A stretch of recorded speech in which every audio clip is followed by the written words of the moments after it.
It was an open and shut case. What happened? There was a fire. Yeah. Well, it was 20-odd years ago. It was more. Ancient history. I was doing a bit of portering and a bit of night portering. Ivan was completely exonerated. There was no blame. No, they had to investigate it, you see. I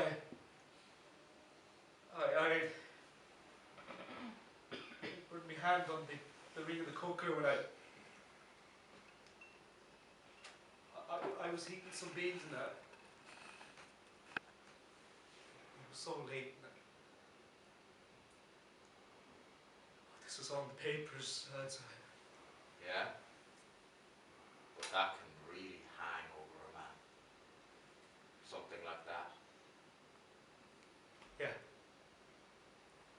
Well, this fella, the Bucket King, he wanted to ask me, he wanted to play. He was a wanker. The bet was that if you won, he wanted to ask me about it. I don't know. To give him the truth. And he says you're to take Dina down to the cow shed now. And I says, Daddy, I don't want to go. I want to stay here with Mother. And he says, you'll do what you're told now and go. And there's blood. And every fucking thing coming out of Dina. And I says, Daddy, I don't know what to do. And he says she's only coughing. And I told Daddy I didn't want to be left with her. And he gave me a belt.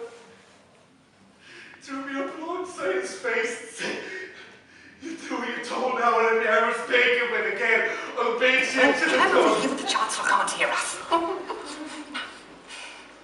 As my lawyer, how do you advise me? As your lawyer, I would say, as long as you don't implicate me, chance it. Thank you. I will. If it were not that as Lord Chief Justice, I am bound to see that no law is violated.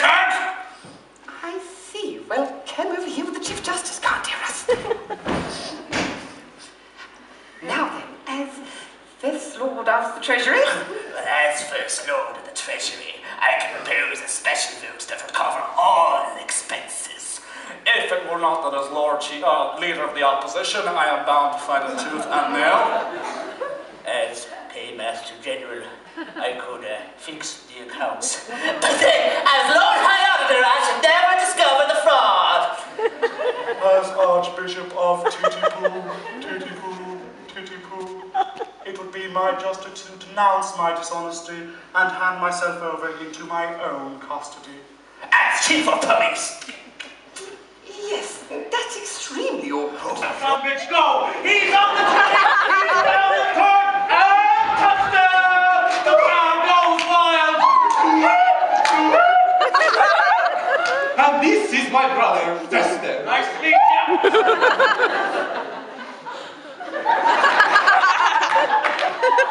Okay, go away now. What did you expect him to think of you? I'm just sad to see that the man hasn't changed. As long as I've known him, that 25 years, the man never learned how to take the blame. You know that, Judge? Well, I do, yeah. But you do know it. Because the way you come in here, you don't look like you remember it. Like that time in 1937 when we had a shop on Flood Street. He nearly blew us up with that heater that he left burning without water for 2 days. I had to fire a mechanic to save his face. He wouldn't admit that was his fault. Yes, but you... Yeah, well, just one of a lot of things, George. Like that time you gave Frank that money to invest in oil stock. He wouldn't admit that was his fault either. To listen to Frank, he was a swindler. And all the man did was give him a bad tip. I know those things, okay? Then remember them! Remember that. There are certain men in the world, George, who would rather see everybody hung before they took the blame. You understand me? The cab's on its way. You're a boy. What can I do? I'm in business. A man is in business. 121 cracks, you're out of business. You got a process, the process don't work, you're out of business. Your stuff is no good, they close you up, they tear up your contract, what the hell is it to them? What can I do? Let them take 40 years away, let them take my life away. You take 40 years of old business, they knock you out in 5 minutes, what can I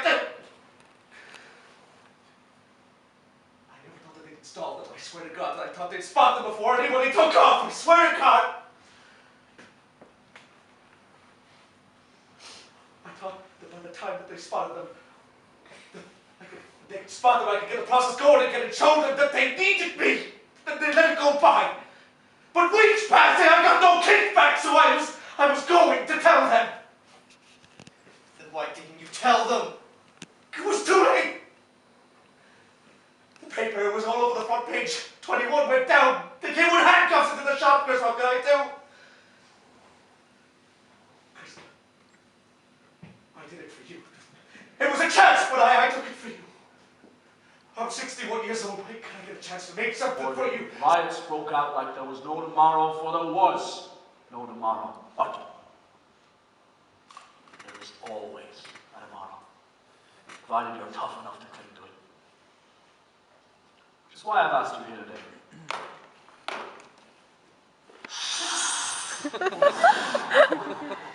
Some people see me as an evil man. I think that's a compliment.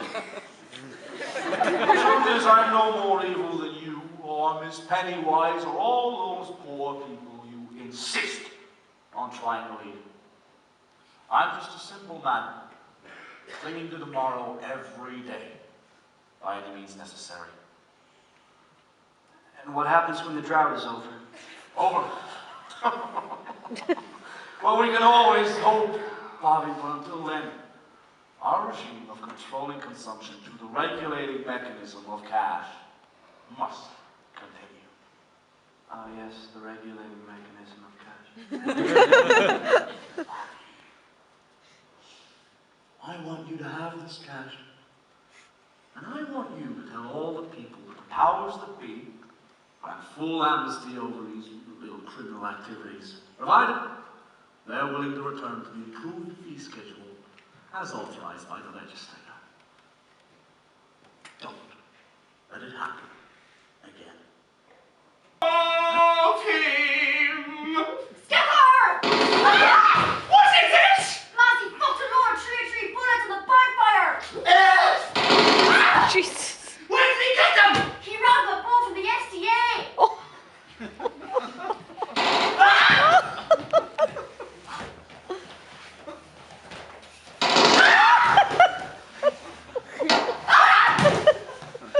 Is anybody hurted? Don't be stupid! Shoot the SDA never can fuck off! But you've seen it, now you can fuck off!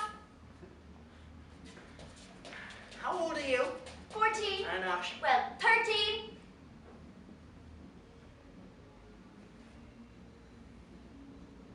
I think you did a really good job, Spider.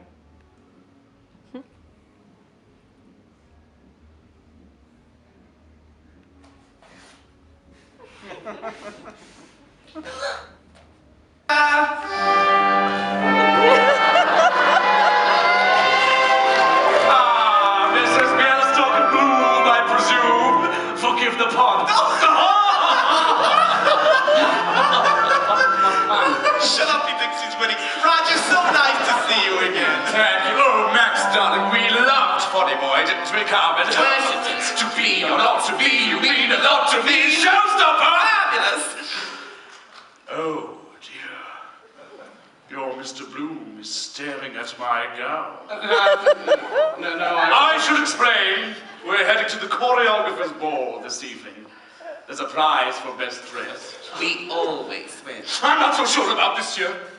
I'm meant to be the Grand Duchess Anastasia, but I think I look more like the Chrysler Building. Well, as far as I'm concerned, without your wig on, you're only half dressed. Well, why don't you go and get it then, O wicked witch of the West? Your intention is to shoot an arrow through my heart. Then bullseye!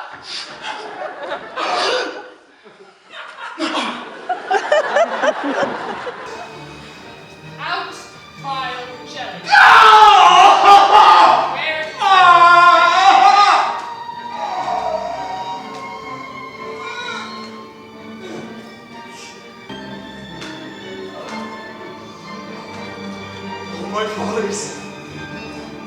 Edgar was abused. Kind gods, forgive me that and prosper him. Oh, you mighty gods, this world I do renounce, and in your sights shake patiently my great affliction off. If I could bear it longer, and not fall to quarrel with your great opposeless wills, my snuff and loathed part of nature should burn itself out. If Edgar live, oh bless him,